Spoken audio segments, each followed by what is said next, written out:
कटक सांसद भर्तुआरी महताब जे कि बड़ वर्तमान बयान देछंती कटक विशृंखला को नहीं सांसद भर्तुआरी महताब ये बड़ बयान सामना को आसुची किछि असामाजिक तत्व जेल रु मुकुली थिले सरकार को जणाइथिली किछि लोकंकर बदमाशी करिवार अभ्यास आगरु चिन्हट दरकार थिला। ये बड़ प्रतिक्रिया भर्तुआरी महताब वर्तमान सामना को आसुची।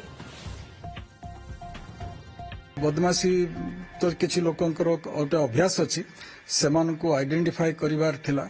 मु बहु आगुरु प्रशासन को सतर्क मध्य करई देइथिली जो जो लोक मानकर कारण मो पाखरे जहाँ सूचना थिला मु ताकू सरकार को जनई थिली जे एही भली लोक गुड़िक वर्तमान जेल रु मुकुली के आसीचंती एवं सेमानंकु किछि लोक उत्साहित करूचंती गोलमाल करिवा पई एवं दुर्भाग्य कथा जे से प्रकार एक घटना घटिला प्रथमे हाथीपोखरी पाखरे परवर्ती अवस्था रे दरगाह बाजार थाना अंचल रे मध्य आवरी गोलमाल घटिला राति प्राय 1:30-2टा परे ता परे भी मोटरसाइकल रैली करिवा पई जेतेबेले किछि लोक उद्यम कले तांकु जेतेबेले बक्सी बाजार रे बाधा दियागला सेठी मध्य गोलमाल आरंभ हला।